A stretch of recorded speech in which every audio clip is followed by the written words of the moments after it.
Entrevista Central. Hoje a Entrevista Central conversa com Silvio Porto. Ele é professor da Universidade Federal do Recôncavo da Bahia e ex-diretor da Companhia Nacional de Abastecimento, a CONAB.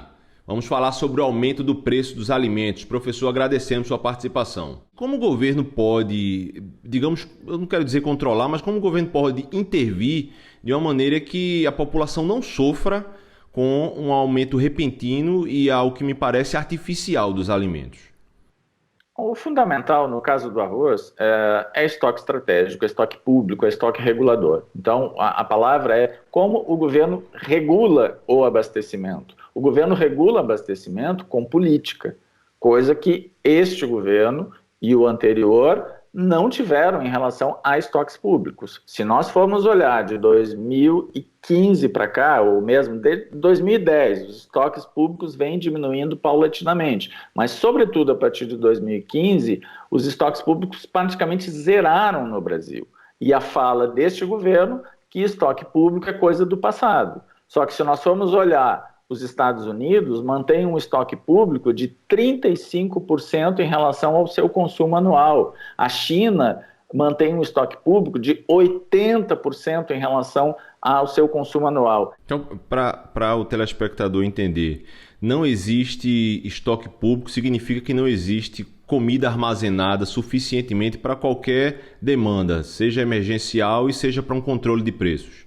Exatamente. Esse é o grande problema. Nós tivemos um estoque de passagem do ano passado para esse ano muito pequeno, o menor, considerando a última década. Nós tivemos uma produção que foi a segunda menor, aliás, a terceira menor safra nesta década, e nós tivemos um aquecimento de consumo. Como o governo não dispõe e não acredita numa política de estoque público, não dispõe efetivamente de instrumentos para fazer regulação de mercado. Professor, em 2013 houve um aumento dos preços do tomate. Era o governo Dilma e a apresentadora de TV da TV Globo, Ana Maria Braga, chegou a colocar um colar de tomates no pescoço em protesto contra esses aumentos. Hoje o povo brasileiro e o governo Bolsonaro enfrentam a elevação dos preços do arroz. O senhor pode fazer um paralelo entre esses dois casos de aumento repentino do preço de alimentos?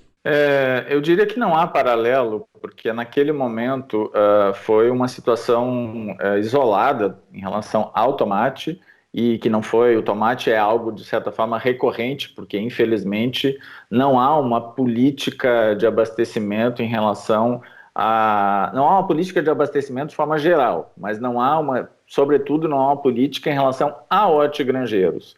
Só que a diferença de tratar a questão dos hortigranjeiros em relação aos cereais é que nos hortigranjeiros a possibilidade de normalização do abastecimento, ele tende a se dar entre 90 e 120 dias.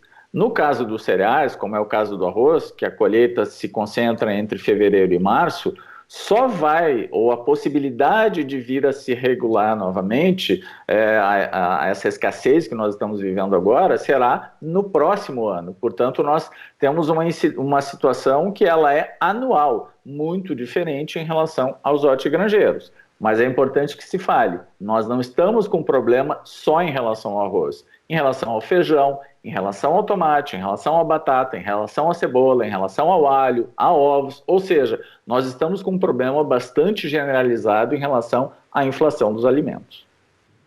Professor, o senhor falou que a colheita então é no início do ano. Então quer dizer que esse alimento já foi vendido pelo produtor rural para o distribuidor. Então por que o aumento repentino desses preços? Na verdade, o grande problema se dá em função da baixa disponibilidade no mercado interno. Nós tivemos uma safra muito pequena no ano passado, que foi uma safra no patamar dos anos 90, um pouco mais de 10 milhões de toneladas. Nós tivemos uma safra superior à do ano passado, mas ainda muito pequena para regular essa oferta.